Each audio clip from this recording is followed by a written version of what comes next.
helps it. You're on mute. Um, anyway, uh, I've been wanting to do this for a while. I haven't touched OBS, which is a competitor to Ecamm, in quite some time, probably a good year and a half.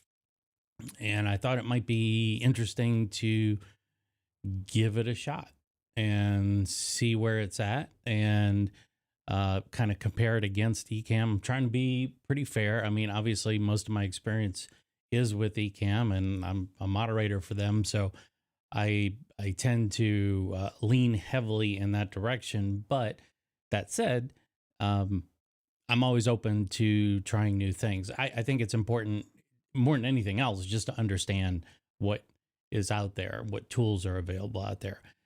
So, for the purposes of this video, I just want to install OBS from scratch and just start playing around. So, if you have experience with OBS and you have the opportunity to correct any assumptions that I make that are not correct, then the best thing to do is just let me know in the comments if you're catching this live. Um, you can also in the chat box, you can do it live and in the comments after the fact. But I'm going to try and be as fair and objective as possible. Um, just understanding that my history with software goes back a few decades, and so I have a pretty strong belief that open source is um, not as well rounded, not as well developed as commercial applications, because for all intents and purposes, there's less skin in the game, meaning that if you're basing your livelihood over the success of a product that you're making, you're going to tend to want to develop the software as quickly as possible, make it as robust as possible, and appeal to as many customers as possible. Whereas with open source, and this goes back to like the early Linux days where people were scrambling and falling all over themselves trying to come up with Linux applications. And here we are several decades later, and we're still at Mac OS and at Windows. So yeah, I mean, it's an important discussion to have, though. So I've got let me switch over to my studio view here, and you can kind of see things. Let's go over to, hey, how's it going? Good morning to you as well. All right. So here I am in the studio. So I've got Ecamm in front of me. This is my main window. And then what I've got set up over here to my left is my laptop. And that's going to be running OBS. And then we'll be able to watch or look at the two side by side. So we'll run with that as this it goes. I've got my little Osmo Pocket 3 running here, so I can put my mug on screen when I'm looking over at the laptop. And the process is going to be pretty simple. We're going to look at the two interfaces side by side. We're going to do that first, because this is what you would see when you launch Ecamm or you launch OBS for the first time. And then we'll go through the steps. I'm assuming that people coming into this video are either going to have a bias in one direction or another. If you're not an Ecamm user and you are an OBS user, chances are you're going to be, wanting to correct me, and that's fine. And then if you're an Ecamm user, it'd be like, yep, this makes sense because that's where my familiarity lies. But I thought when I have clients, customers who ask me about OBS, I don't want to give a blanket answer or blanket statement saying, well, no, you really can't do that. Like I said earlier, it's important to understand the two apps and understand them. No, Mom, Lala, I am not at Creator Camp. So I figured I would fly under the radar and talk about OBS while everybody else is up in Massachusetts, because they're distracted doing something else. So I figured for me, I was going to spend some time just looking at OBS and, again, trying to be as objective as possible. So looking at the two side by side, let's see. I've got my laptop here. So my laptop is running OBS. That's right here. And then of course I'm running Ecamm on this window here. Now I'll move this over just so. All right, so you can see the two side by side. Now, OBS dark interface, kind of standard. This is one of the things when you're dealing with cross-platform software is that it's going to homogenize itself so that it runs similarly on both platforms, whereas Ecamm is designed very much for running on a Mac. And so, when I started doing this, this was one of those things where I felt like pretty strongly about. I wanted to make sure that that the app that I was running was tailored for the platform that I was running it on. And in this case, you can see Ecamm is just, it's here. It's got the windows, or it's a little bit more. Oh, I don't know. Let's see if I can zoom in here. We'll go to, yeah. Wait, can I do that here? I'm on the wrong screen. Okay. So here's Ecamm full screen, right? And if I do that, nope, you're not gonna see it. Okay, well, you're gonna get the mirror effect, so sorry about that. Yeah, those fonts, you need to buy the package, by the way. These ones that I'm using here, these are I need to look it up, but you need to buy the fonts. They're not free. Unfortunately, because I moved away from the Adobe Creative Cloud apps like Photoshop and stuff, those fonts don't work in Affinity Photo and Affinity Designer and Affinity Publisher, which is unfortunate. Hopefully they'll fix that. But okay, so anyway, back to the Ecamm interface. You can see everything's laid out here. And for the folks that are watching right now, obviously you're familiar with this interface. So you can have it organized however you want. The tabs can go wherever you want them. The little palettes, I call these windows here palettes, windows, whatever. They're not stackable, meaning you can't nest them within each other. They're unique windows. And so you can't really, if you're doing this, you can't really organize things. Like for me, it might be nice to have camera effects and the camera switcher in like a nested environment, or even comments, like the comments and reactions like I've got down below here, being able to nest comments from my live chat with my interview guests. That would be nice. Same thing with sounds and, Zoom and interview. Be nice to have these as nested windows. But again, these are minor nits. Whereas if I go over to the interface for OBS, you can see everything is kind of nested. So if I pop out like this scene transition window here, if I pop that out, it's now floating, right? Which is kind of neat. And you can dock it. You get these little indicators where you can dock it wherever you want to put it, right?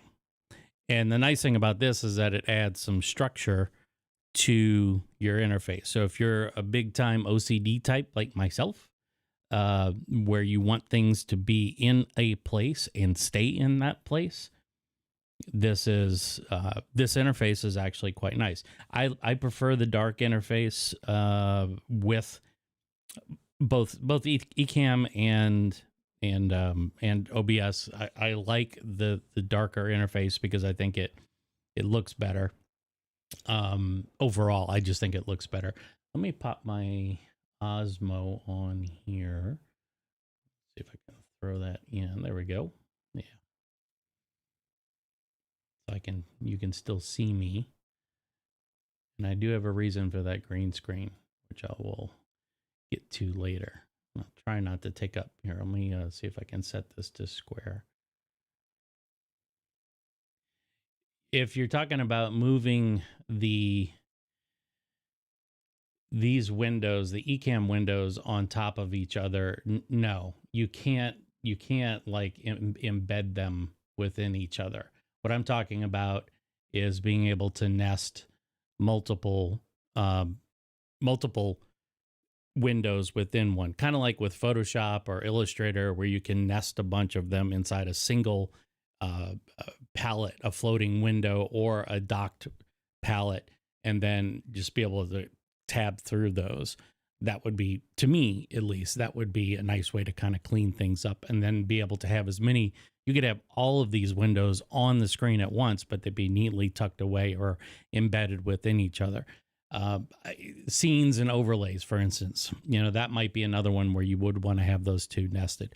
Potentially, it's not something. I mean, it's always up for discussion, and clearly, the folks at Ecamm have decided that this is not a high priority, and that's fine. So I don't have any problem with that. But I'm nitpicking more than anything else. So if I go back to, let's see here, if I go back to the OBS interface, you can see, for instance, right here, you can view other items in here, reset the user interface, which is kind of nice to do. If I wanted to have my stats on or my chat, like if I turned on stats here, this is like the stats inside of Ecamm, your streaming stats. But you see here, if I drag this into audio mixer, let's see, I think that's the way it works. Or does it not let you nest in here either? Yeah, it does. Okay. So now you see down below here, I've got stats and audio mixer, and yes, you can drag back and forth between those, which is nice. So I can go audio mixer, I can go to stats, and that's now in a docked window that I'm assuming, yeah, you can put it right here if you wanted to. So the fluidity of the interface in OBS is really more about everything kind of tucked away nice and neat. And the only reason that I'm really interested in understanding more about OBS in the interface is because of the fact that when I've been at other clients' setups, that a lot of them are running OBS. Well, first of all, it's free. Secondly, it's multi-platform. So if you learn on Windows, you can use it on the Mac and vice versa. But for me, I found that it was the only way that OBS could really match Ecamm in terms of functionality was through a series of plugins. And that's one of the things that I won't be doing this morning. And I'm going to dive through a lot of stuff. So you don't have to stick around for the whole video, because I gave myself 2 hours to get through this. I'm not going to do a Joe Rogan style podcast. Hopefully not. I don't think I can talk that long, but I do want to try and cover as much as possible and see how far I can take this thing. So let's look at preferences, because I know that was a big one here. All right, so preferences in OBS. Let's zoom in here and see what we got. Oh, wait, maybe I can't do it that way. I thought I could pan. There we go. So general appearance, stream. Okay, so similar to Ecamm. So general is going to be what language.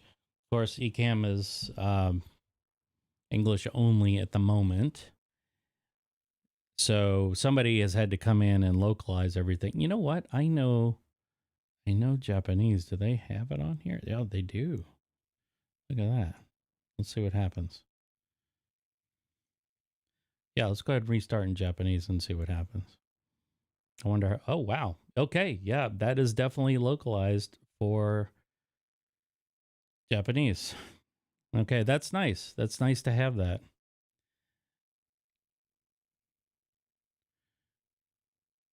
Oh, wow. Okay. There's a lot of languages here. That's, something to be said for that.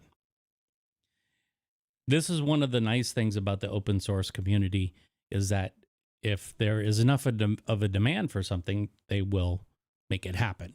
Even if there's not a huge demand for it, somebody with a lot of time on their hands will go through and localize the entire interface in whatever language they want to do it in. So that's pretty nice. Okay, let's go back to our preferences here and see what else. What do we see? Update channel. So this, okay, so you have different, you can get betas, potentially unstable pre-release versions. Okay. Well, that's nice that you can pick from here which one you want to download. Show confirmation when outputting streams. Let's see what other stuff. Automatically record when streaming. Source alignment snapping. Okay, yeah, so this is snapping. All right, so I did goof off with this before. The thing I didn't like about the snapping, if I recall correctly, is that it didn't give you snap guides. You know how Ecamm, like if I go, let me go back to my main view here, and I'm going to put this in live demo mode. Okay, like that. When you're moving stuff inside of Ecamm, let me turn on something. Okay, like this guy here, right? Oh, it's locked. Unlock it. No, I don't want to replace the asset. What are you doing, Jeremy? I have not had enough coffee this morning. Okay. All right. So now you know how. Yeah. So you get the guides, right? And I like these guides. I like having, center snap guides. I wish there were. I think we have one. It's like a third somewhere around here. No. Oh yeah, there it is. It was right, and then you pass over it. Like, where was it? It's here. There it is. Okay, so you've got that, and I could do another one. Line. There we go, like that. So that's nice having those guides. I'm kind of not a fan of grids. For this kind of quick layout. And one of the nice things about Ecamm is that it allows you, right, to have, a very clean, fluid, the way that I've gotten it, used to the flow when you're designing scenes in Ecamm, just drag, drop, right? And snapping is just for guidance. But I do find that sometimes when you need precision, it's not the easiest thing to do that inside of Ecamm. So if you're looking to be quick and creative, yes, it's perfect for that. But if you're looking for like precise measurements and things like that, maybe not so much. So yeah, that is a nice touch for sure. And okay, so just for reference, the computer that I'm running this on, this is an Intel MacBook Pro OBS. I'm running it on Intel MacBook Pro. And I don't find it clunky per se, but I do find that the interface, because it's standardized across two different platforms, it's not as elegant as a Mac-based or Mac-only platform. So when people say, when is Ecamm coming to Windows?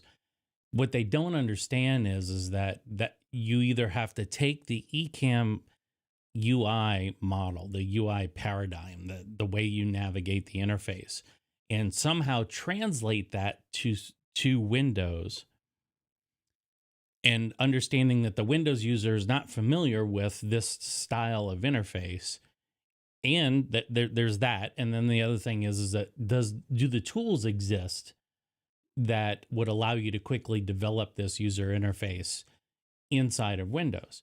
Or is the Windows design model different in that the UI tools that are available are specific to Windows, which means you essentially have to rewrite, or you have to have a Windows UI specialist, user interface and user experience specialist on the team who's just responsible for porting the guts of Ecamm over and then applying we'll call it the Windows lipstick on top of Ecamm.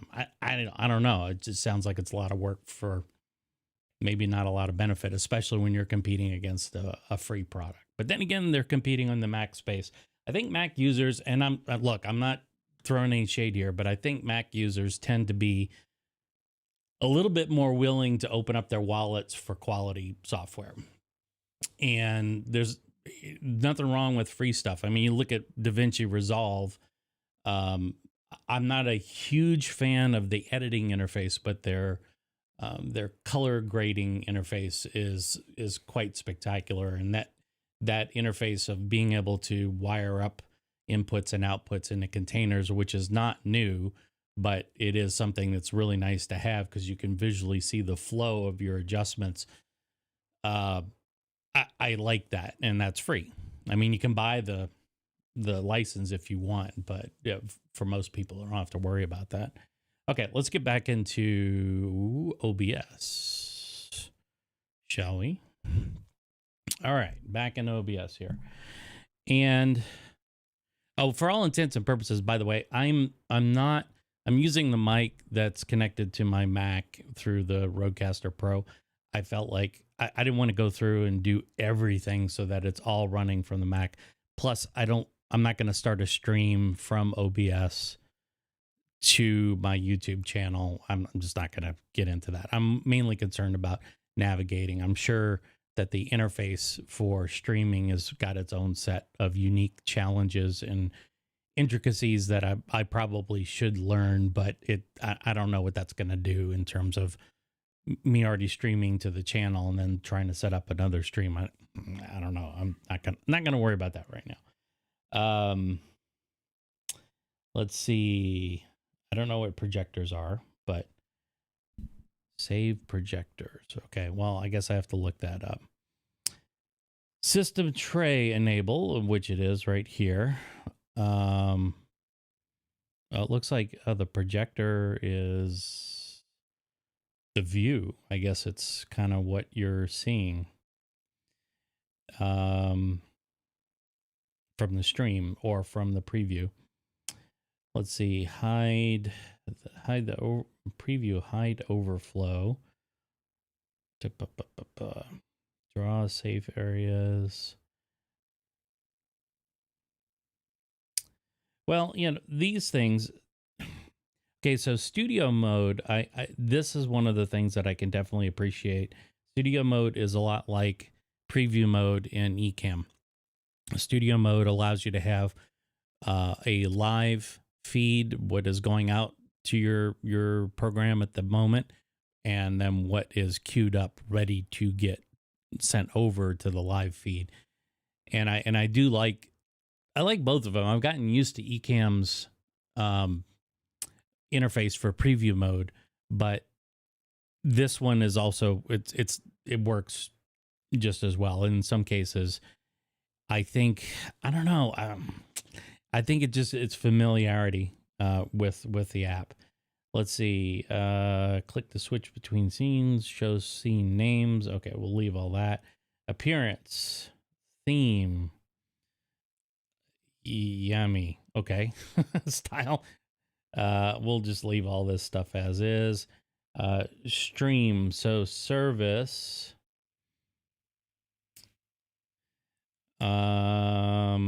So here's some things where I feel like Ecamm does a better job. Like for here it says stream, and it's you pick your service, right? And like Facebook, I could do this stuff, but it feels to me like going back over here when I'm setting up my streams, and you guys know this stuff if you've been setting up your own streams, but why are my preferences showing up back behind there? But hey, what am I doing here?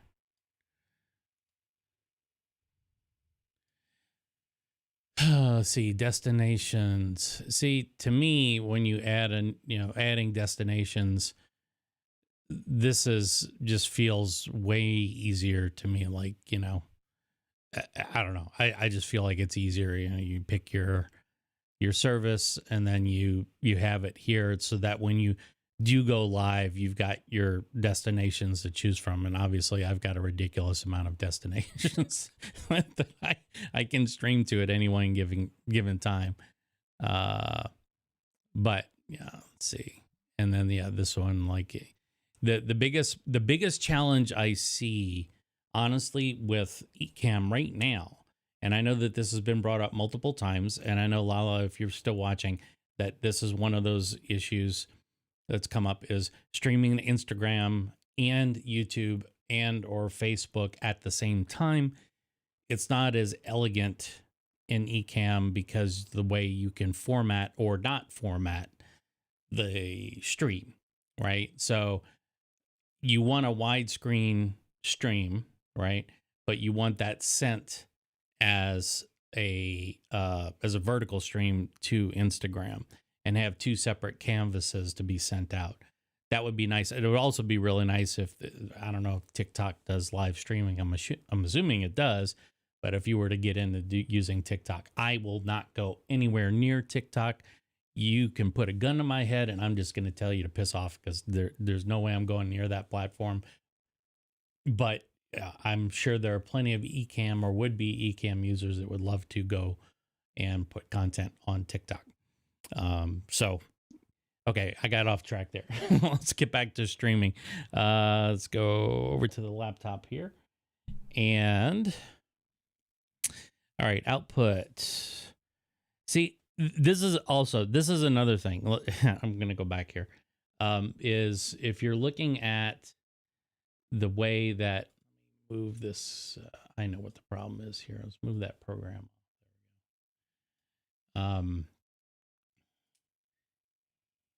Here, why are my preferences still not showing up? They got to be around here somewhere. This is a problem with having 3 monitors too, is that you don't, sometimes your preferences, there it goes. Okay. So a lot of these things are set for you. So recording, I guess, would be output stream, and recording would be output in Ecamm. And a lot of this stuff, the thing that's nice about Ecamm is that it's just set up for you. There's no guessing. You know, you go over to OBS and there's all these different settings, right? All these different settings. And I am sure that there are plenty of people who want the power of this level of control. But I don't know. I don't think it's necessary. I maybe that's, again, this could be my bias creeping in, but I don't think that having this level of control is necessary, or at the very minimum needs to be presented all here inside the interface. There's just a lot to ingest here as a new user, and it's like, well, I don't know if I need all this junk, right? Recording, okay, that's just like recording locally. And again, you know, how does a user know what's the difference between you know, constant bit rate, automatic bit rate, variable bit rate? Who knows that stuff? I mean, not everybody. That's the thing that's nice about Ecamm, is that you don't have to know this stuff. It's just set up for you, and you don't have to play around with these settings. It just seems to be too much for me. So okay, that's interesting. Audio. 48. You don't. Okay, so this can handle quite a bit of stuff. I do know that I like their meters inside of OBS. I felt like their meters were a better representation of the actual audio that was coming out of the stream than what you get in Ecamm. Ecamm's not really meters; they're level. You set the levels. These meters, they seem to with the scale on the meters. You knew how close you were getting to the yellow and then to the red where you were clipping audio. and you knew exactly what negative dB you're at, or roughly what negative dB you're at. Whereas it's a little bit harder to determine in Ecamm. So I have to give them props for that for sure. Video base canvas resolution. So, okay, so this is your stream size. And why you would work in one and stream in another. I guess for me, I think that I would just leave it as is. Just have it 1-to-1. I don't want the computer scaling for me in real time. That to me seems like you're just adding extra work on the computer. Whether you're scaling up or scaling down, you're going to be adding extra work to the computer. And when you want it to be focused on your stream and get the output out. Hotkeys, man, these are all blank. They're all blank. Come on, set up some defaults. It's like, really? These are all blank. Ugh, okay. Accessibility. Again, you're gonna this stuff. I don't think we've necessarily bumped up against any accessibility issues with Ecamm because we're running on Mac OS, but I'm assuming that this is for setting certain colors. Yeah, so if you've got, this is just default. Yeah, it's just default. Use different colors. Color blind alternative. All right, so you can't use, yeah, all right. I guess if you're colorblind. And then advance, as if enough of that stuff wasn't advanced already. Okay, so color format 420. Again, why does any of this crap matter?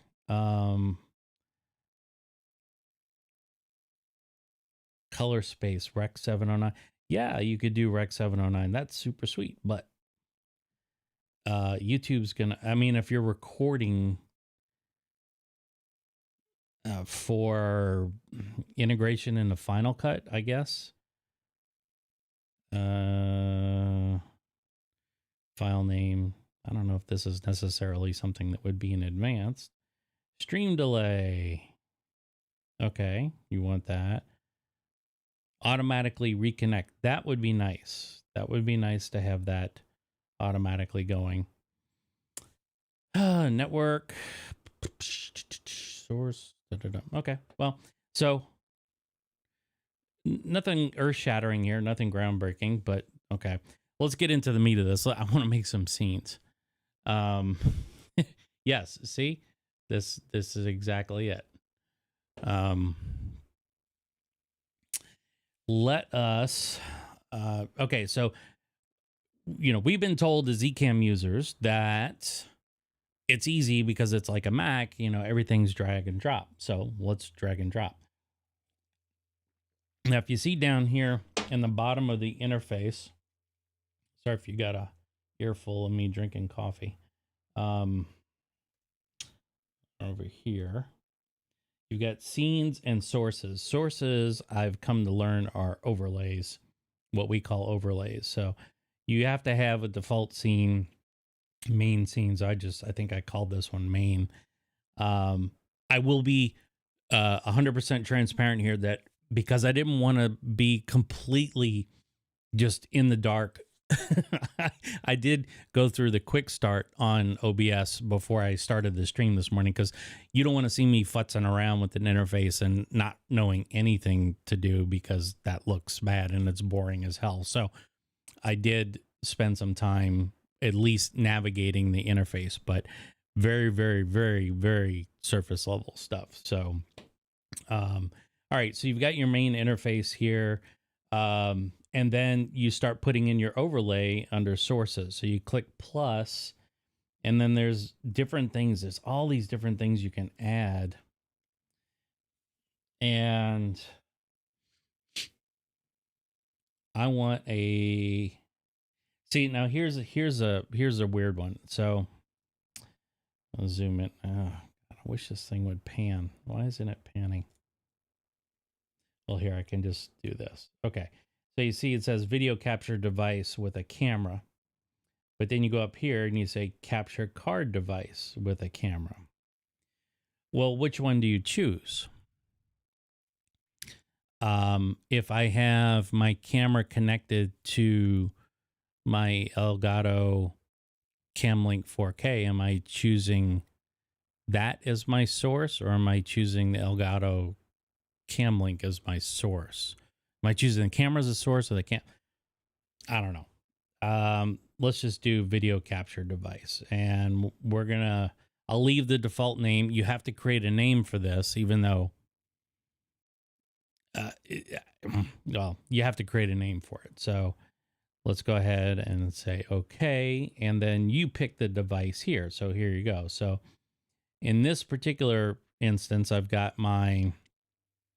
have my Insta360 link here. So I'll put that on, and okay, and there I am.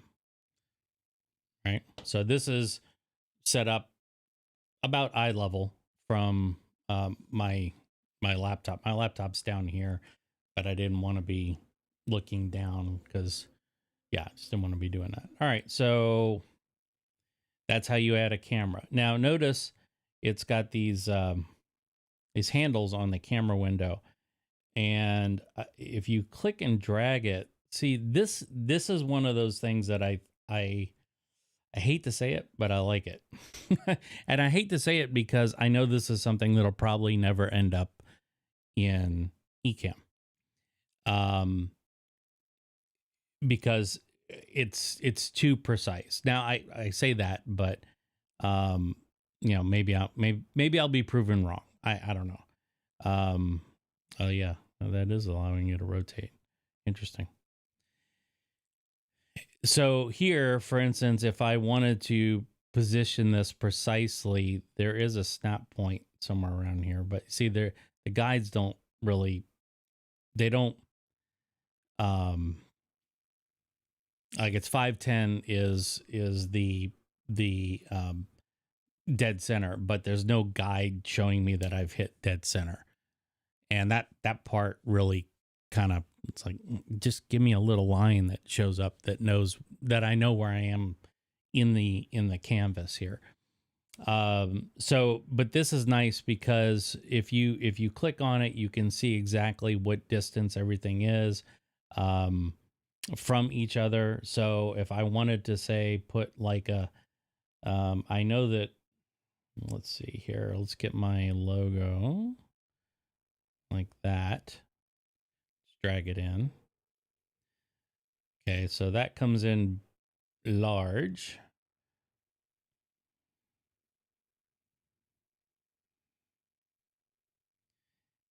Now, ideally, it would be nice to see this in relation to this guy. Wonder if there's a... No.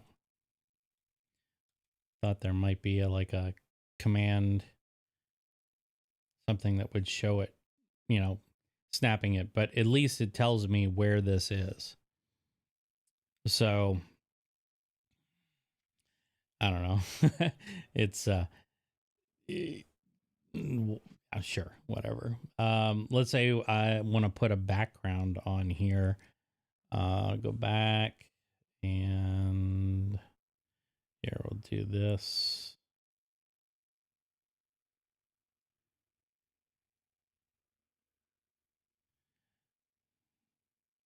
Okay, now this is interesting. So looking at OBS here, you see if I click on this this video, it's playing choppy. I'm pretty sure because it's coming from my desktop next to me here via Wi-Fi, and it's a large right now it's, let's see, it's showing me, well, it's 60 frames a second, but I guess it's got to cache it before it goes through. But you see what happens here is that it goes way larger than the canvas, but I did notice this. If you right click, look at all of these options here, and I can go to transform here and then just say fit to screen. Where to go? That's not supposed to do that. Well, there it is, but where to go? Oh, maybe I need to play it again.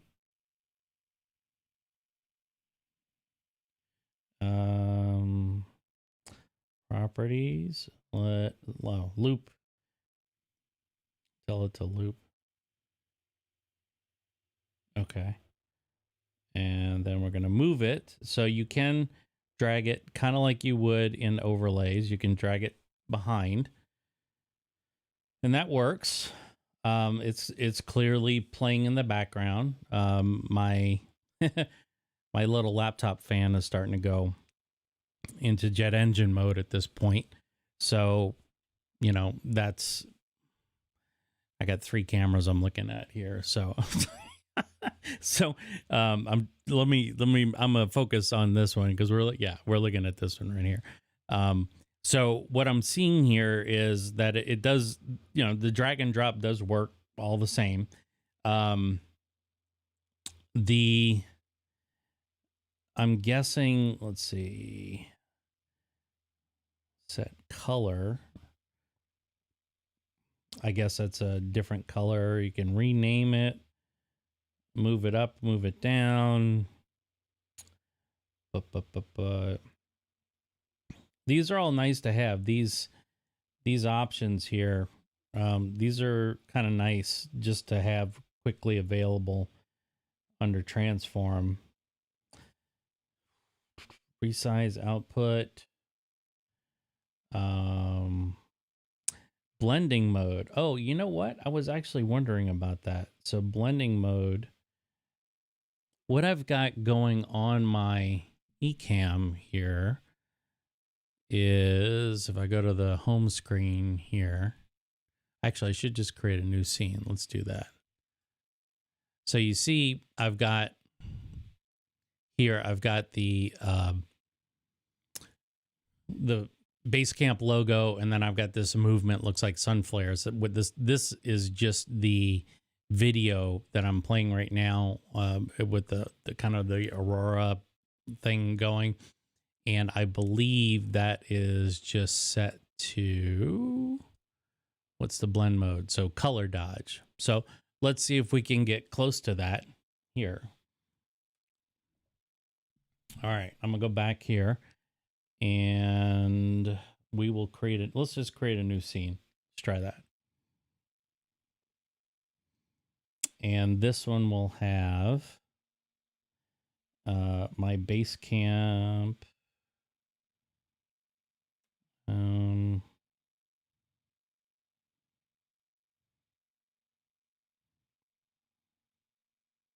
Okay, let's do that. Drag that in. Tell it to, we're going to tell it to transform, fit the screen. Okay.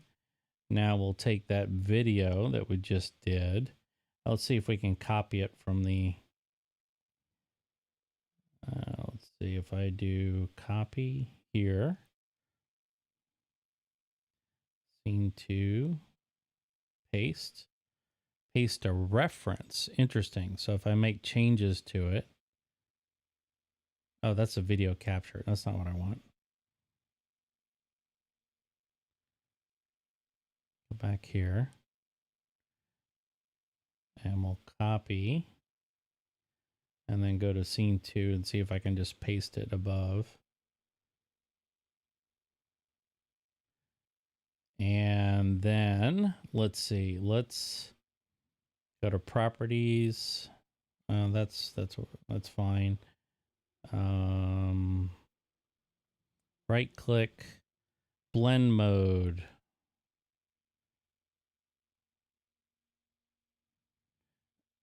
Well, I don't have a color dodge. So what if I darken? Well, darken's not going to do it. Not much I can do here. So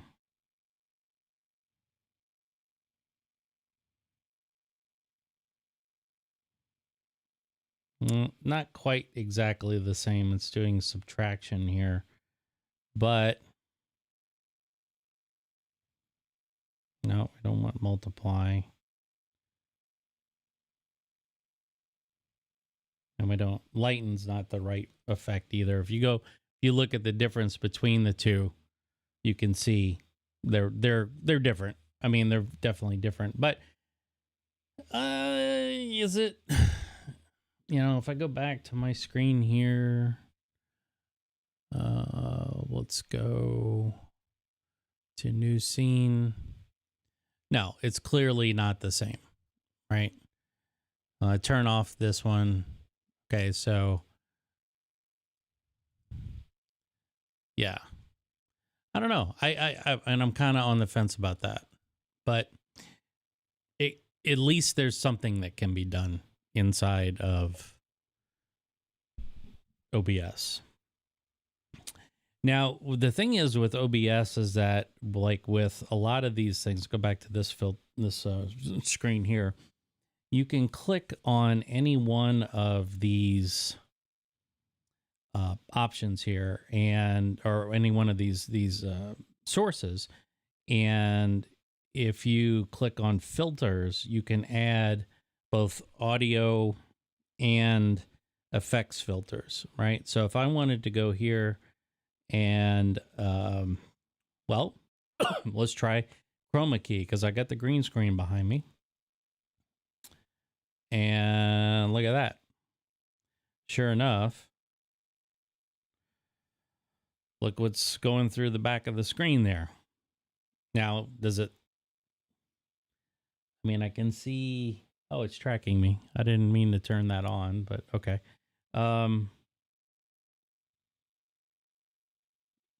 It's kind of hard to see. Let me zoom in on this guy. Transform, fit the screen.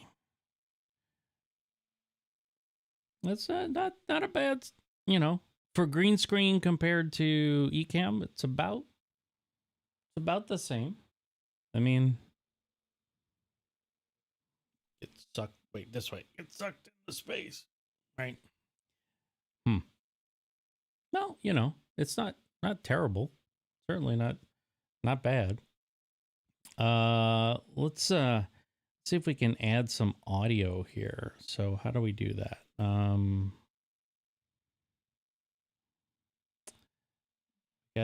Do we add a source? I guess that's what we do. Let's see. Add an audio input capture. Okay. And then we're going to add the audio from the camera. All right. And there we go. You can see it off to the side here. Is that not? Yeah. See, now that's pretty easy.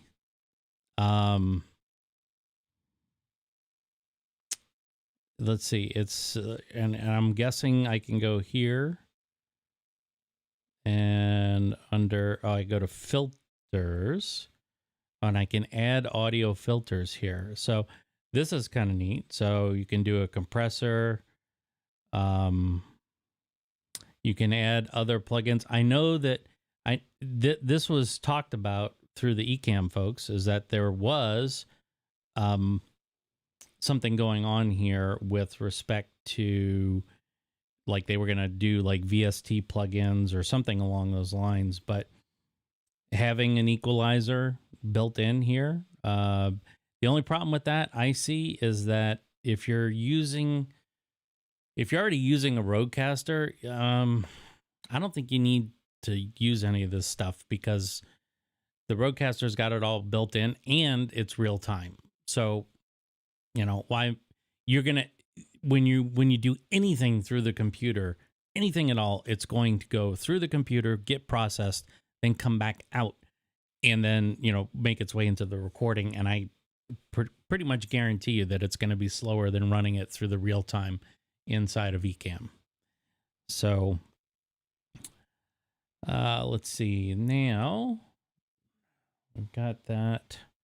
So that works. Now, I don't know why it's set here. We probably want it no more than here, but you can see I'm hitting, usually for a live stream, you're trying to go between, was it -12 and -20? And the microphones, yeah, the microphones on this camera are right in front. So that might be why it's picking it up, but I guess I can manage that. I wonder if I put in like a filter, is there any filter for limiter? Yes, there is. Nice. Okay. So now I can say, yeah, no more than threshold -6. Okay. So now, okay, well, I don't know if it's doing anything. Well, maybe it is. But you've got that. I wonder, is there a filters, like a filter setting? Probably not, huh? No. Okay. They do have profiles, which is kind of nice. Scene collection. Okay, this is just having scenes. Tools, auto configuration. No, we're not going to worry about that. Automatic scene switcher. Oh, that's interesting.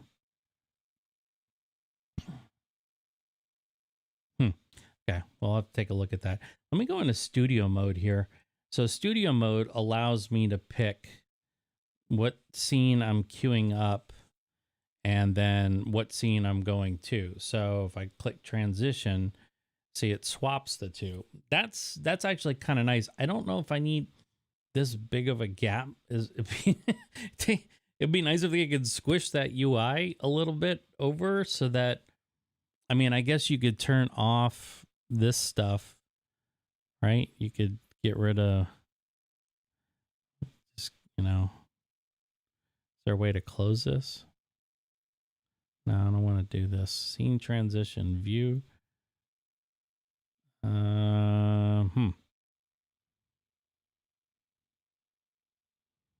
Turn off scene transitions. Maybe move my audio mixer over here. There we go.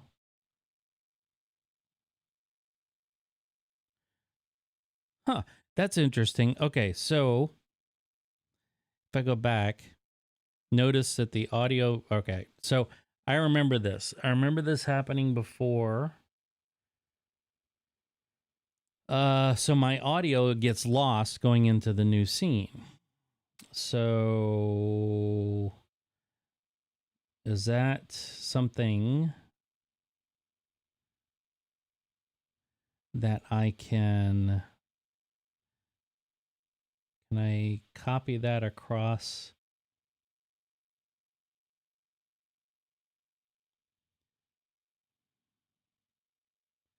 So maybe there's a way to do this, but I mean, do I have to go into each and every scene that I want to use a microphone and then paste that in?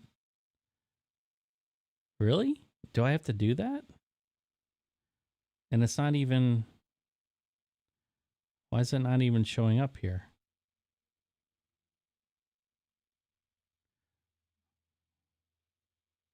That's odd. Huh. Okay. That's just your, now it's working. Okay. Transition. Queue up this scene. Transition. Okay. That's weird. That's really strange. I'm not really sure if I,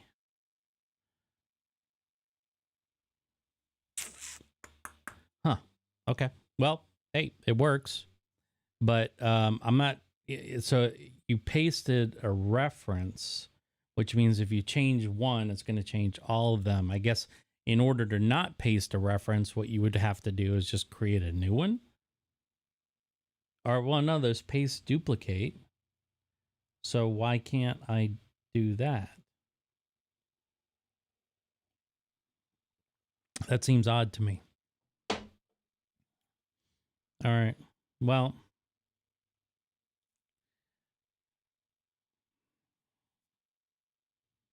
let's see. Studio modes. All right. What's settings here? What is this? Oh, this is just your preferences. Okay.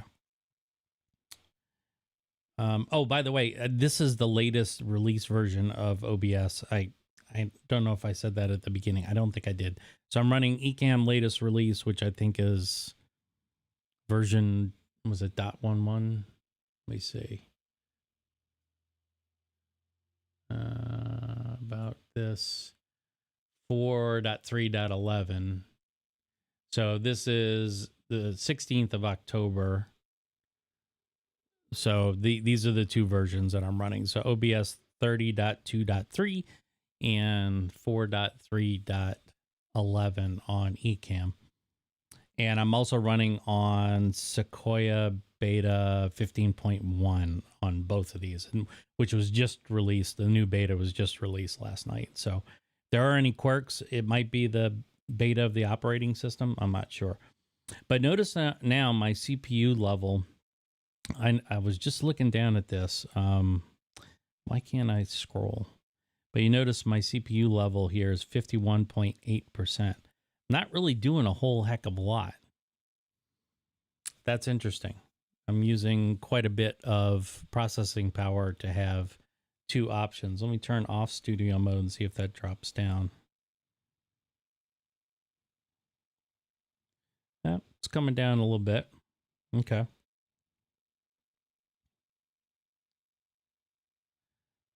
It works. It's, yeah, okay. It is coming down.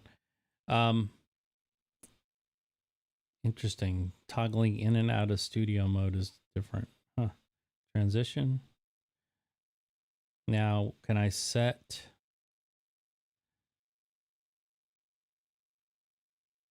Oh, swap. Okay. Quick transition. Okay, I wonder... How do you add a transition to a scene?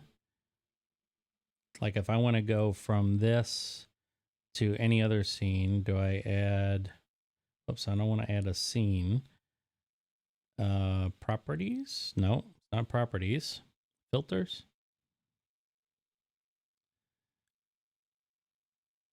That's just audio filters. How would I control the transition on here?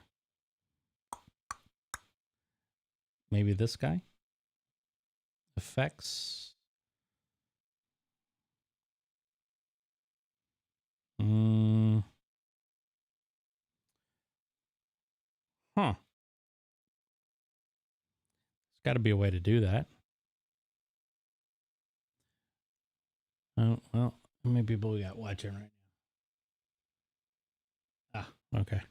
All right. I'm going to be right back because nobody's watching at the moment.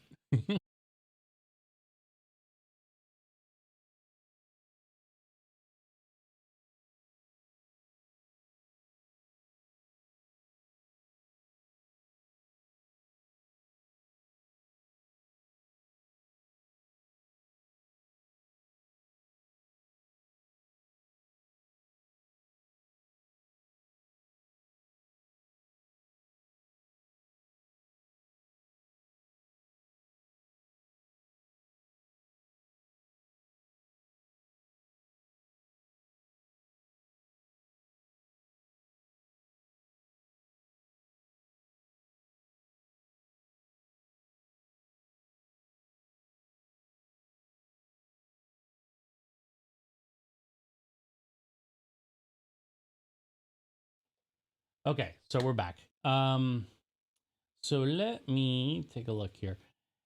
Let's go over to, I want to figure this transition thing out. I know there's a way to do this. Let's go back over to the laptop. All right. Transition. And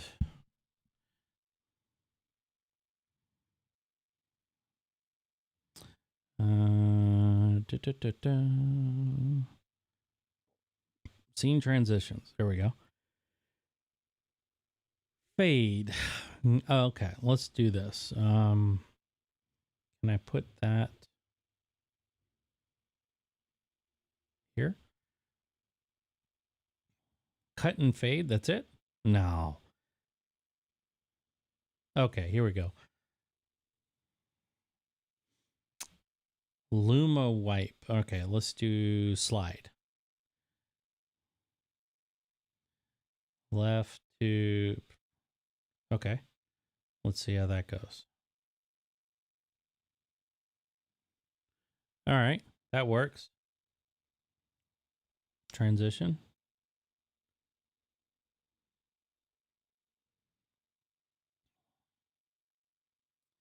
Now, is slide for everything?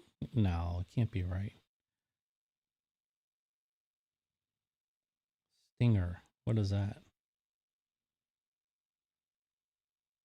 Oh, it's got to play a file. Okay. All right.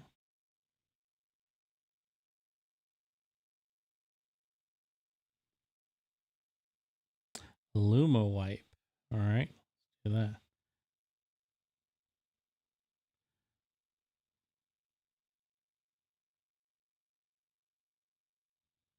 I don't think that's really doing much of anything, but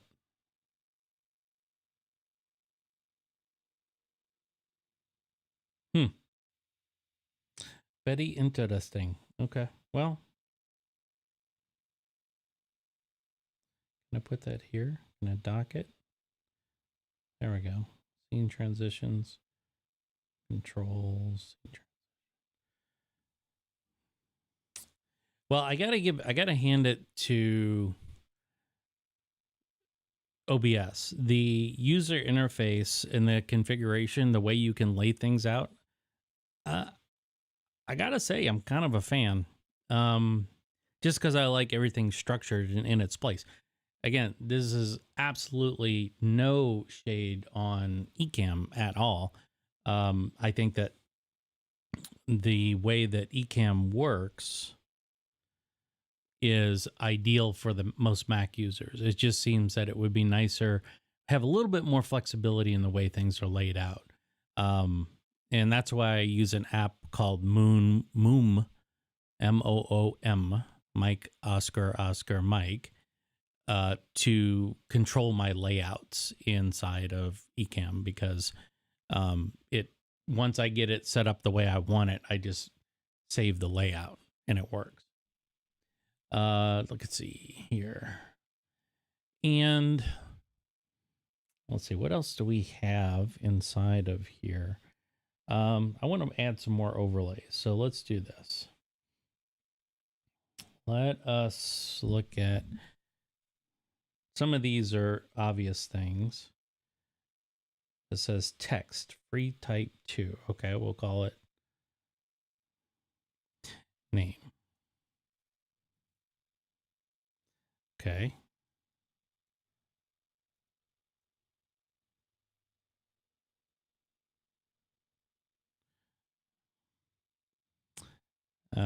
Select font. No. Do I have Anisette on here? Maybe not.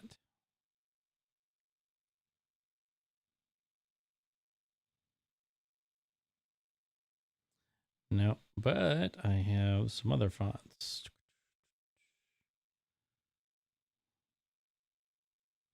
Trajan Pro. There we go. And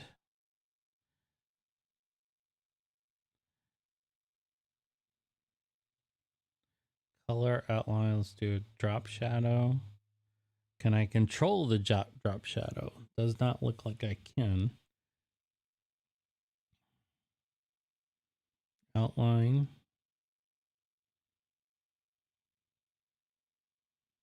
What am I outlining? What color am I outlining it with?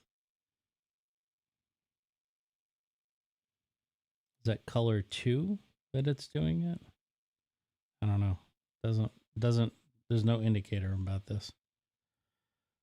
Okay. From files, nice. You can pull text from a file. That's really nice, actually.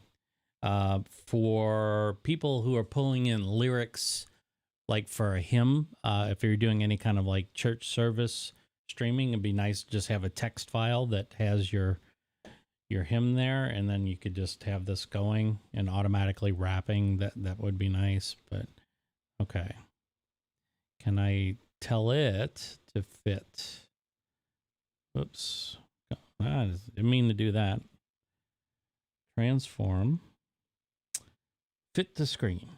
There we go. That's interesting. So now, okay, that's that. Wait. Where's my text? Oh, there it is.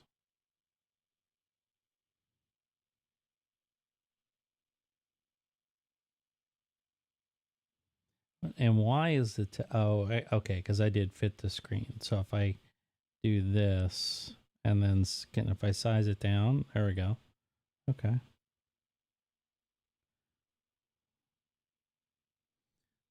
Can I do anything else to it? I mean, I know I can rotate it. Do that.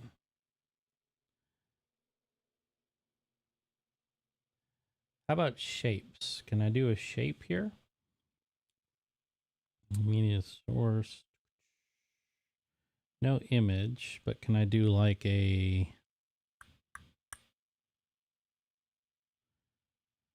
macro media source scene? No.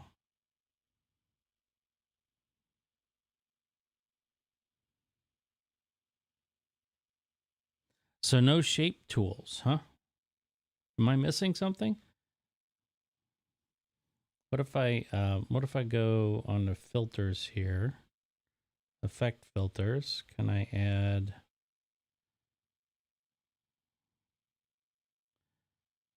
Well, I can scroll. It looks like. Let's see if I add scroll.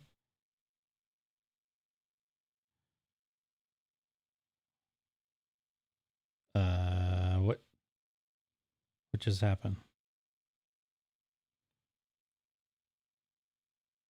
Oh, got to give it some speed. Okay.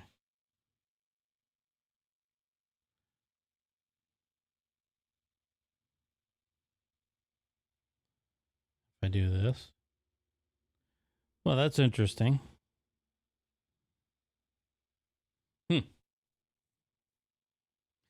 Can I do that with these guys? Can I go add a filter here? I can add a scroll here.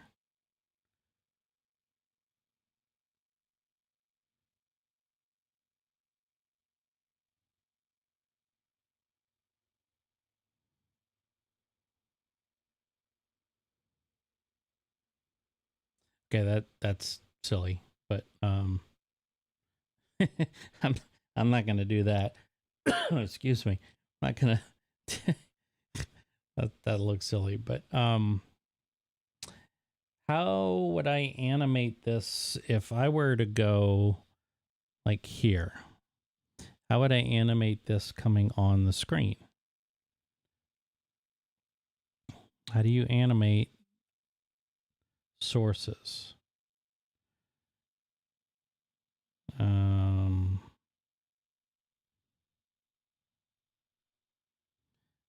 right, so let's do this.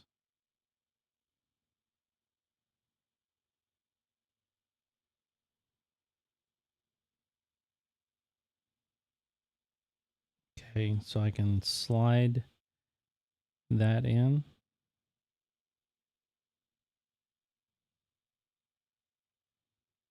Okay, that didn't do anything.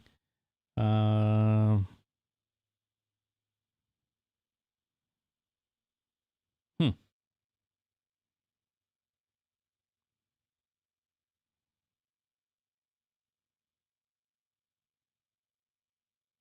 Edit no.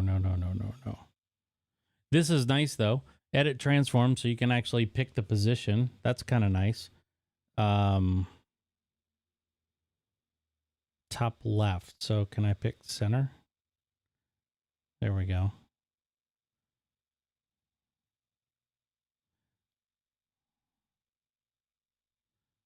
That's nice.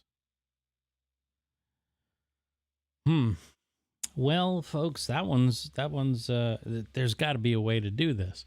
Any lifelines here? Nope, no lifelines. Okay. Well, At that point, I'm kind of stuck. How would I do that?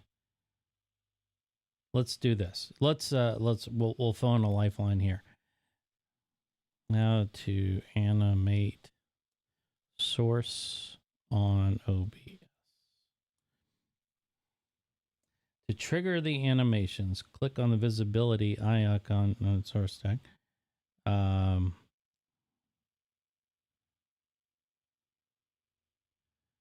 Easily animate a source in OBS Studio.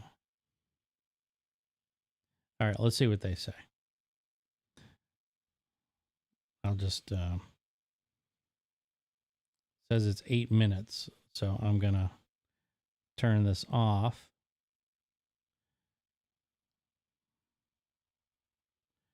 And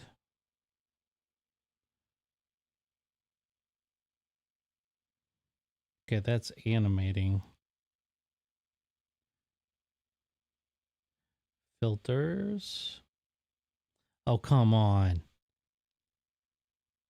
I don't need any advertisements. Show me. Oh, okay. So it's a filter. It's an effect filter. Move source. Position 1. Aha. Okay. All right. All right. I can do that. I can do that. Let's go back. So this is going to drive me batty. That's not what I want.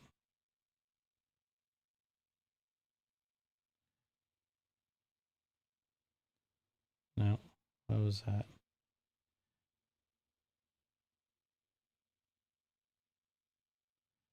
Let's turn off that scroll. Okay. All right, let's do this. All right, so to move this, we're going to go to filters, right?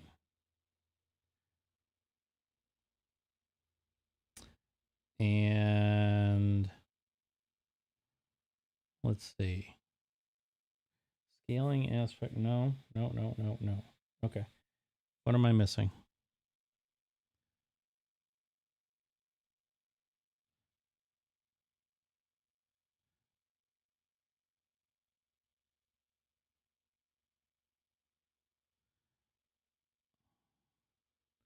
Wait a minute. So he's creating a text object. Okay. Which is what we've done. And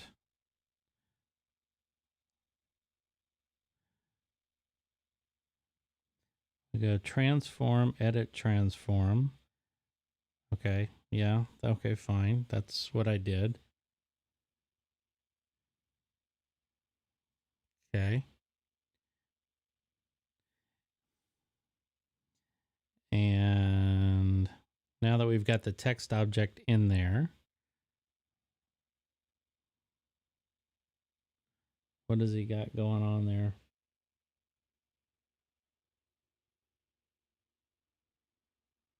It's under effects.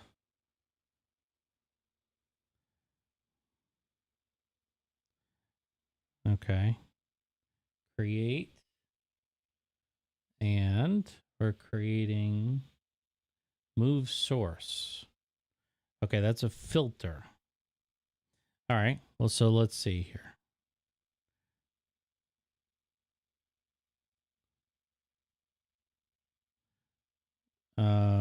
I thought I just did that though. So if I've got that,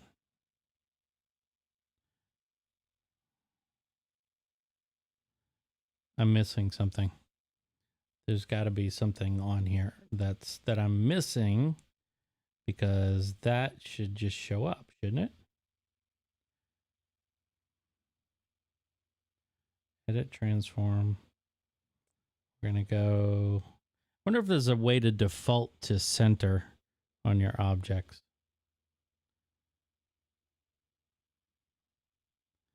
And let's see.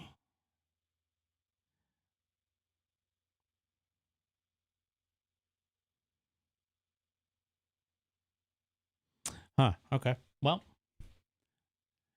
I don't see a way. So if we go preview to add,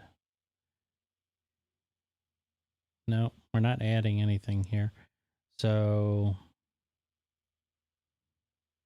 click on that. We've got this and go to filters.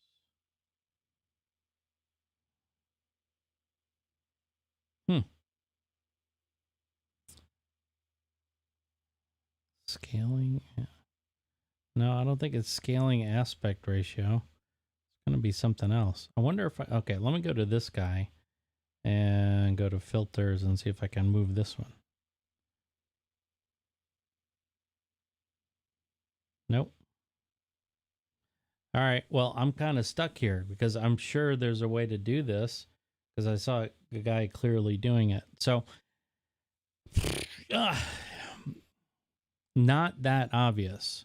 Okay. So, going into Ecamm, let's do this.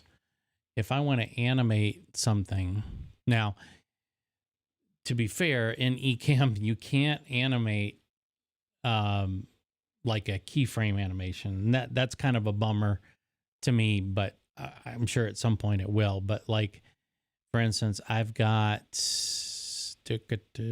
let's see, my lower third, right? So this guy, right? That is an animation that I actually, believe it or not, I created in Keynote.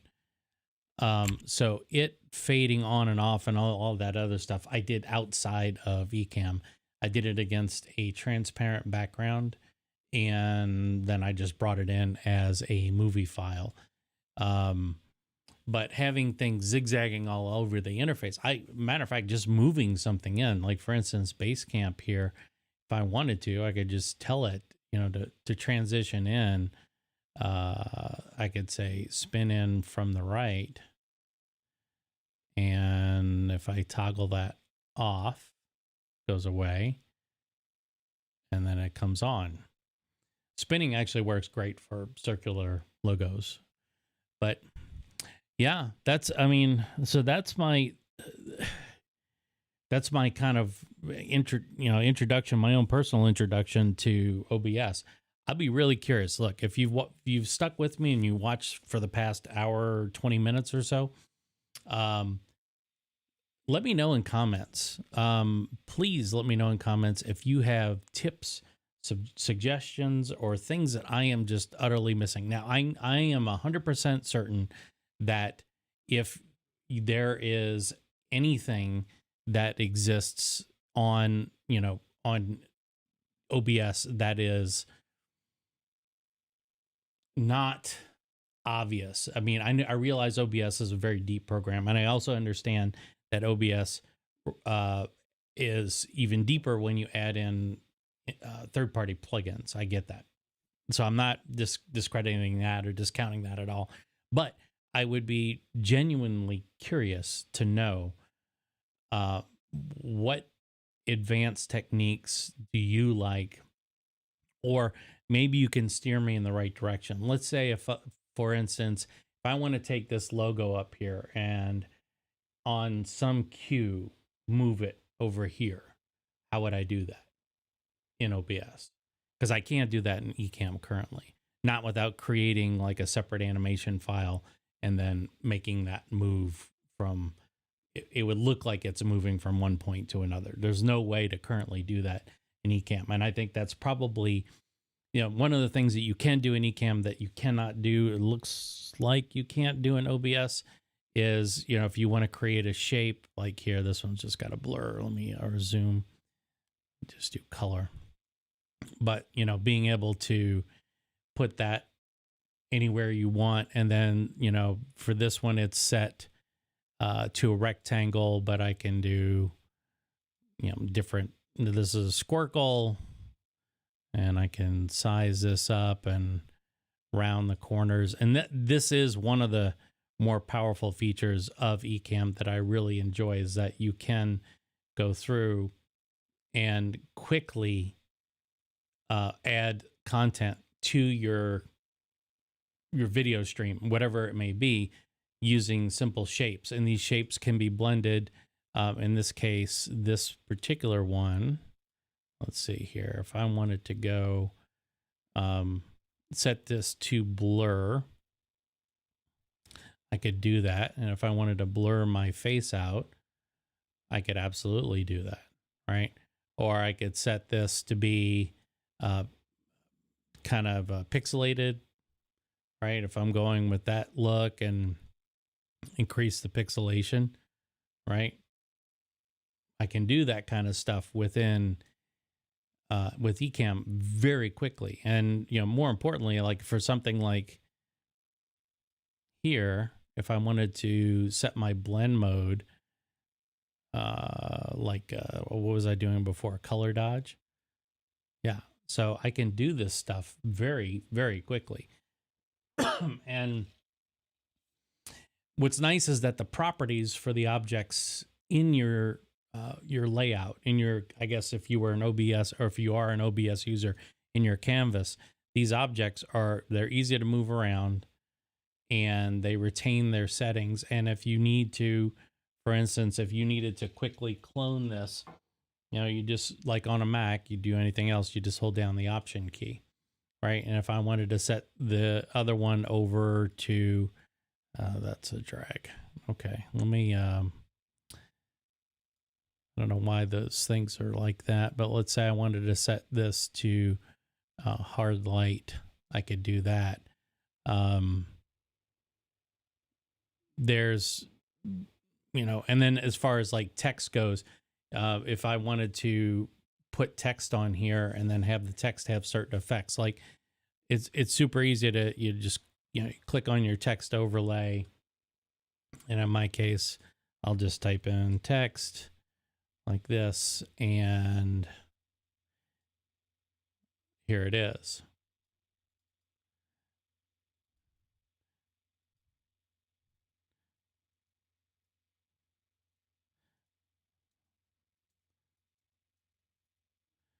Okay. So I could do that. And now I could go in here and set the text settings, like cutout text. So you see now, see like over me, see how it's working? That's pretty cool. Now you can do cutout text. You could, we don't really need, well, there's a lot of things. I mean, there's tons of stuff you can do with the text. Of course, you can set the rotation. You have a perspective, right? Now, this is not a true perspective, but it is close enough. I want to do cutout text, right? And then we're going to set the perspective over here. Or let's do this and then rotate. And we can scale it down. All right. Go through the rotation again.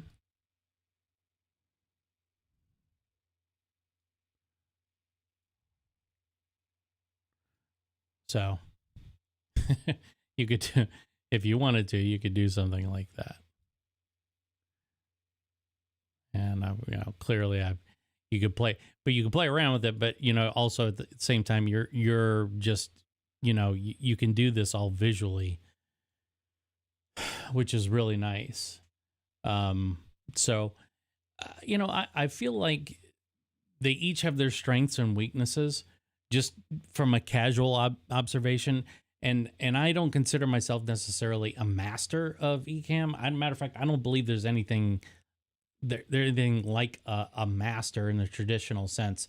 The concept of somebody who is an expert at a piece of software is when you reach a point where you know the software can't do what you want it to do through normal ways. Like you have to basically go and implement workarounds. That's when you've achieved expert level, right? But and you know that I can't do this natively within the software. I have to do it through this workaround. That's when you've hit expert level. But for somebody to truly master it, I mean, there's always somebody that knows a little bit more in here or a little bit more in there. And it's not to say that you can't have a very firm grasp on it, but just scratching the surface of OBS, I feel like it probably could benefit from some massaging of the interface a little bit. But it's still, it's a cool tool. It and look, it no shade on them at all, because people use it every day. They use it. There's some people out there that use OBS every day. And I have a good friend who's in she's does a podcast, a daily podcast, and she's in OBS every day. Every day. So and she makes a lot of money. So there's definitely business cases to be made for both of them. But I'm also, again, I come from the belief that if you're paying for software, you're paying for the developers to improve the software. And so I have no problems paying a subscription if I feel like I'm getting value out of that subscription. If I don't, then I just stop the subscription, just like anything else. Like the reason why I got out of the Adobe ecosystem, they wanted to jack my rates. Oh yeah, that's right.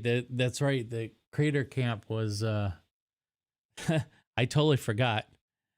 So what's the verdict? Okay, so what is the verdict? I think they both have strengths and weaknesses. And that's not a cop-out. That's the truth.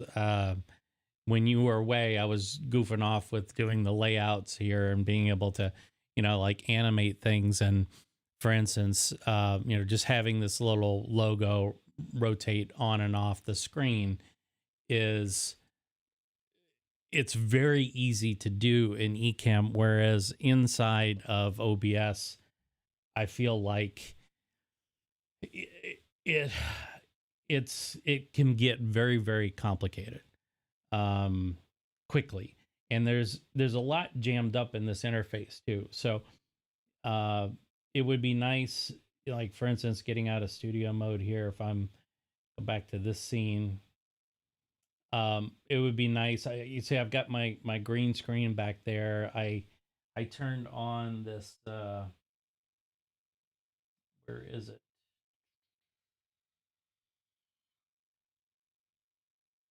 Was it here? See, like I can't just turn off this filter. Um, so I've got the camera here, right? And then I go into filters. Sorry, I got to bring the microphone. Yeah, chroma key. So you can see my green screen back there with chroma key on or off. You can see what that does. But also, I just noticed that the green squares back here, they go away. I just noticed that. And so you gotta have that under control. But so if I wanted this monitor to be green, oh, you know what? Let's do that. Let's just do it. I mean, I got time, so let's see here. Let's make this monitor, this wallpaper green on here. So we'll go to LED and we'll make it green. Okay, so now that I've done that, let me turn on Chrome. Ooh, it does work. Okay, so now, yeah, look at that. So you can see through my monitor to the video back there because I've got the monitor in green screen mode. That's kind of, I mean, it's kind of fun. It's real time. You got effects get sucked into your monitor. I mean, you can do this in Ecamm too. I don't know what I'm getting all excited about, but I just noticed that. So yes, you're absolutely right, Lala. It can do a lot of things. I feel like out of the box, so to speak. Ecamm does more than OBS. OBS ultimately can do more um, with the plugins, right? So if you're going, doing a lot of the things that I do here in Ecamm, like these squares and things like that, these things they're super simple to do, but I couldn't find how to do shapes inside of OBS, just simple shapes. And blend modes are pretty lame in OBS. So uh, it's not to say that it can't be done. I do think that the multi-canvas output on OBS is nice, so that you could do Instagram and you do a vertical and a horizontal output at the same time, a true horizontal. But there's I, yeah, look, I think if you're an Ecamm user, it's going to be really hard to pull you away from Ecamm to get into OBS. Honestly, I don't see, just a cursory overview at this point, I don't see a reason to switch. And I won't be switching. I mean, I obviously have, I wouldn't say it's a blind loyalty to Ecamm, because it's not. I will clearly use, look, I'm way more familiar with Photoshop and Illustrator and InDesign than I am with any of the Affinity products, but I switched away from Adobe products because their subscription prices were silly, in my mind, in my opinion, for what you get. And I wasn't spending enough time in Photoshop or in Illustrator. I was barely using Illustrator. I didn't even use InDesign at all. And Affinity gives you 180 days of free trial for all three products. And then when you buy the whole suite, you buy it. You got the license. You're done, and which is great. So I don't know. I have certain pain thresholds or pain points with subscription models. For me, investing in Ecamm, spending that monthly amount or annual amount in Ecamm makes sense, because I know that Ken and Glenn are putting that subscription money to good use to keep the development ongoing, and they're always staying on top of things. So like we saw last week with LinkedIn just kind of pulling the cord out, and people couldn't stream to LinkedIn, they went and fixed it. They figured out what the issue was, and they went and fixed it right away. You don't see that kind of responsiveness when you have an open source community, because nobody is responsible for the development of the software. Everybody's responsible, yet nobody's responsible, because nobody's really making any money off of it. So yeah, I mean, I'm of the mindset that I think I'll stick with Ecamm, but I'm going to continue to play with OBS, because I think the more I know about OBS, the more educated I will feel about things that are um, might be nice to have in Ecamm down the road. And then, honestly, I think it's important that Ken and Glenn know what might be holding certain people back from subscribing to Ecamm, because they like a feature in OBS. But what they can't be doing, and I know they don't do, is chasing around all the people that complain that Ecamm doesn't do this like OBS, or Ecamm doesn't do that like OBS. They don't care about that. What they care about is what kind of weird body twisting do you need to do to get something to work in Ecamm. And instead of you having to do it that way, which is ultimately too complex, they will say, you know what, we can make this way easier. We'll just combine all those things that you're trying to do into one little checkbox, or a checkbox and a couple of sliders, like creating rectangles, that kind of stuff. The way you used to have to do that was just so silly. You make a rectangle in Photoshop or Illustrator, and then you'd import the PNG, and then you could size it. Waste of time. So this is nice to have the quick layouts in Ecamm, the quick features, but they're definitely both. They have their strengths. But I feel like Ecamm is designed for people who want to get up and running as quickly as possible and don't care about all of the specifics, all the little details, because at the end of the day, is it going to make your stream that much better because you know the difference between constant bit rate versus variable bit rate? Probably not. Especially when you think about how many people are using Ecamm today to make money and they don't care about any of that stuff. So, but there are some things. Definitely the transitions. I think transitions, I think animation are two points that Ecamm could stand to look at OBS and go, okay, maybe we should do that. Maybe we should do that. But um, are we as what's the best way to implement that? Okay, if you're thinking about Ecamm users in general, and yes, I know that you, they're when you think about Ecamm users in general, they want it to be as easy as possible, yet still retain some of the power that would give you the ability to do things outside of what Ken and Glenn may think you want to do.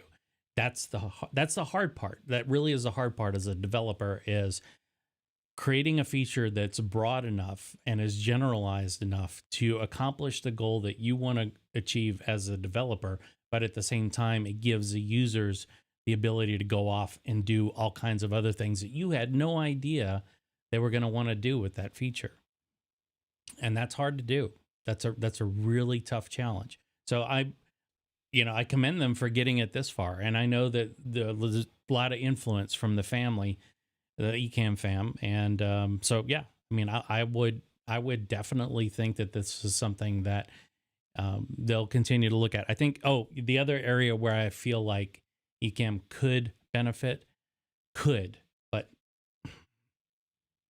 realistically, I don't know if it's really worth it, and that is audio features.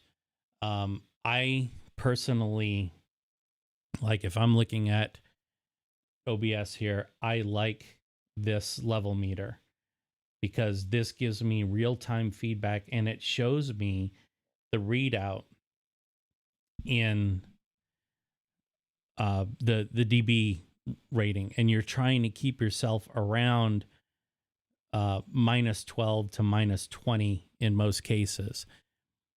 I like this. I think this is very useful. And I wish that we had something like this in addition to this slider.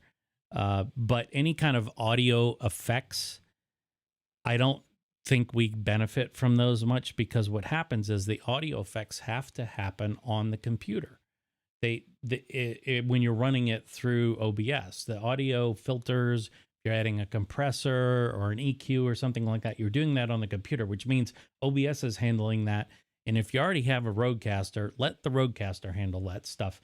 You just send it the raw audio, the Rodecaster will do its thing. It'll do it in real time. It's dedicated hardware, and you don't have to mess with any of these silly filters that, you can do everything on the Rodecaster. There's no need for that. So I this is one of those things I struggled with. And then there's a reason why you don't want to use the computer for more than necessary, especially when you're dealing with a 4K image, because of the fact that it's processing a 4K image as it is. Now you're going to try and throw audio filters on top of that? It just seems silly to me. Doesn't seem necessary. That's my take on it. The only time where I could see this being useful is let's say if you had audio filters that remove the mid frequencies. See, when you're playing background music, one of the things that happens with background music is that the mid ranges, the mid frequencies, even at lower volumes, the mid frequencies will sometimes, if your voice is also within that frequency range, your voice will be muffled or a little bit drowned out because you're at the same frequency as the music. So to be able to pull those out, there's not something, Well, you can do it on the Rodecaster now, but prior to the virtual channels, it was a little bit more challenging to do. So if you're pulling the mid frequencies out, or you're pulling them down so that your voice can go through and overtake the audio, that would be a reason to have like a software based audio filter. But um yeah, I mean, I think for the most part there's nothing in here that would be like, oh my god, Ecamm needs this right now. There's none of that. At least I don't see it yet, but I'm sure at some point some OBS user is going to hop on this video feed if they're willing to watch an hour and a half worth of content and me struggling with OBS. They may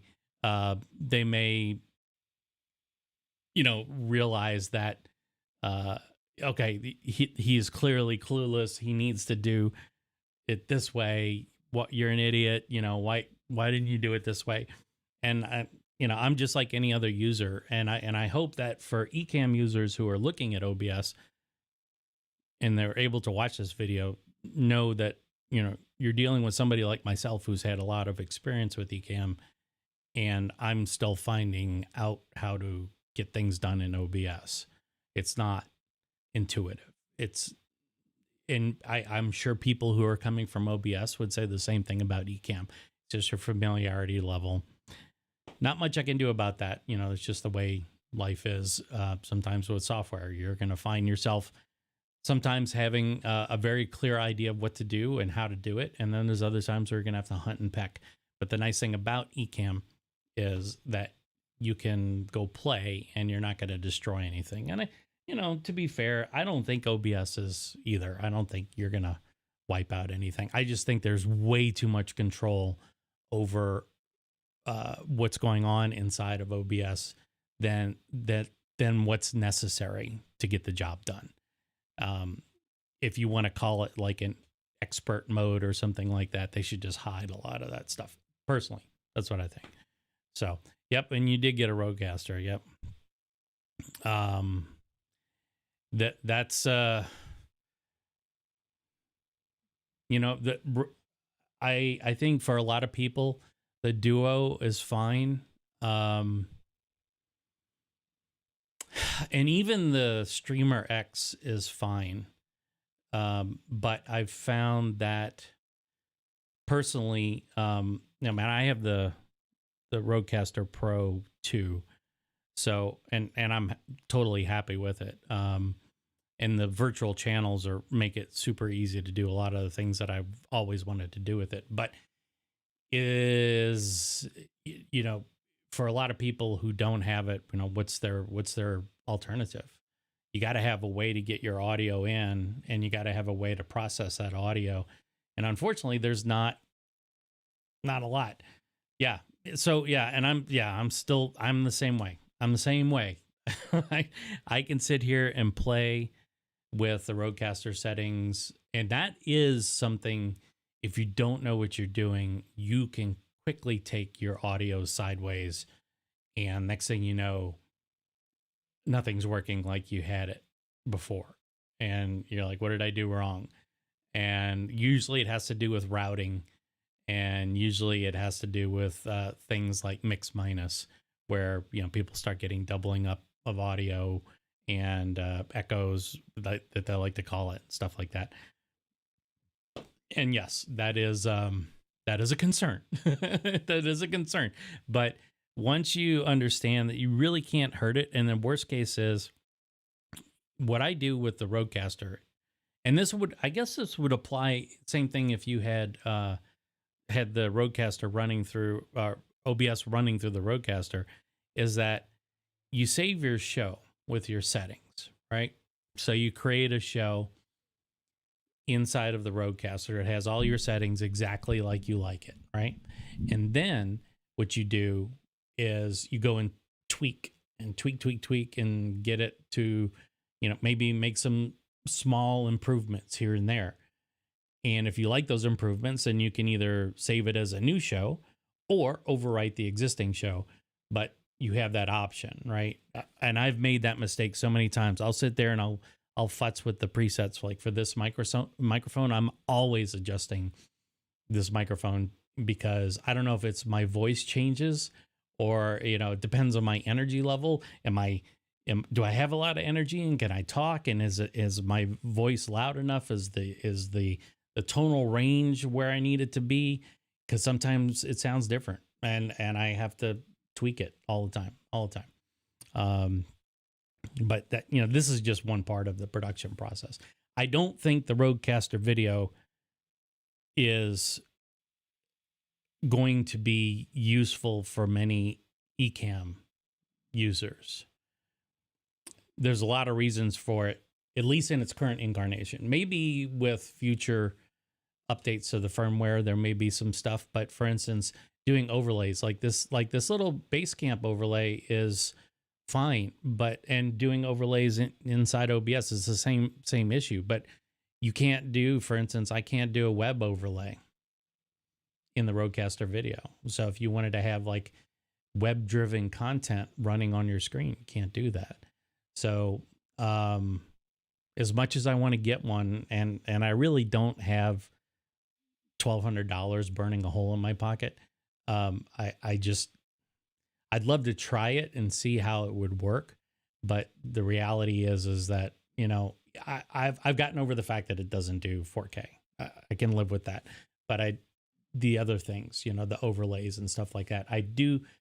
And the one thing that's preventing me from using something like the Rodecaster Video, whether I'm using OBS as the back end or Ecamm as the back end, or the Rodecaster Video as the back end, meaning streaming to YouTube, is like I do live streams from the airport. I'll go to the airport, I'll park the car, hook up the camera, and film planes going by and stuff like that. And it's nice because if I have multiple cameras, I can just switch between them. But I also, as part of that show, I have overlays that show the real-time air traffic in the area.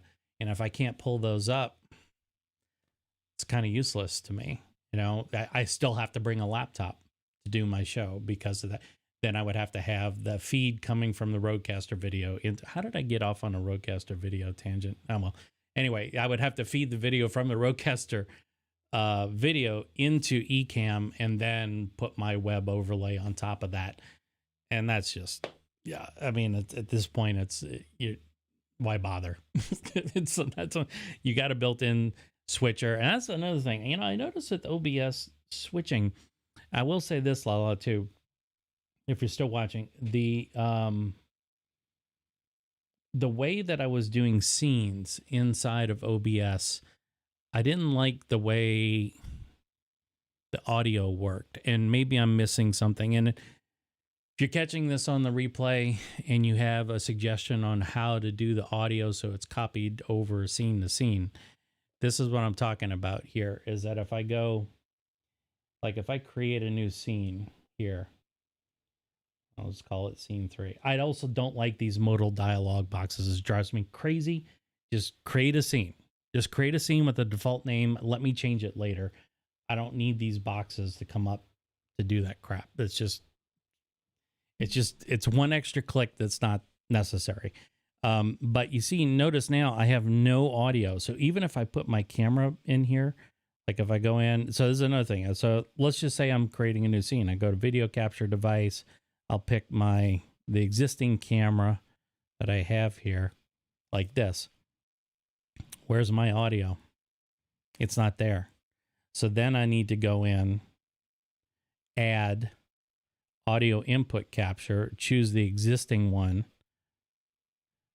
And so now I can have audio that I set up in an entirely different scene. I can now have that here in OBS. But why? Why can't that just be persistent across all the scenes? This seems like a pain in the butt. It's like it's like one extra step. So from an efficiency standpoint, and I'm sure there are plenty of users out there that would say, no, you just do it this way. And that, templatize a scene or something like that. And then anytime you create a new scene, it has the audio built in. Okay, fine. But that's not part of the quick setup. So anyway, well, I have to run. I have to go do a video chat on Zoom using Ecamm.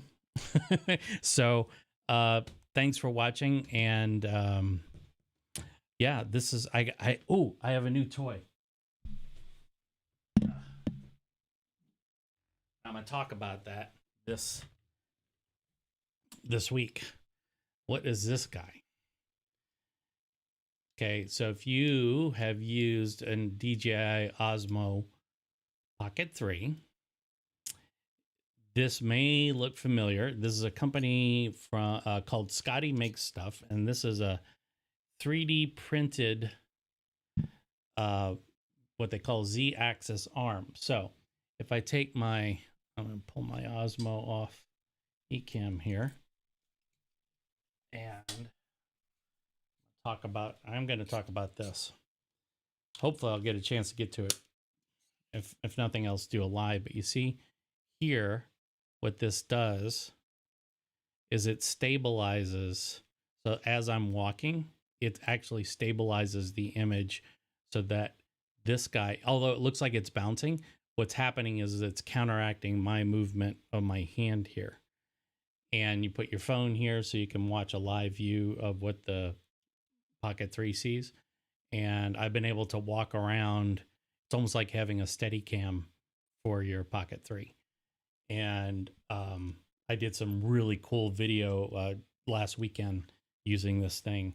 And I've also used it in my little Japanese fire truck that I have too. And it was pretty rad. I broke the first one and they were nice enough to replace it because I subjected it to quite a bit of stress. But and it is 3D printed plastic. But I am going to talk about this.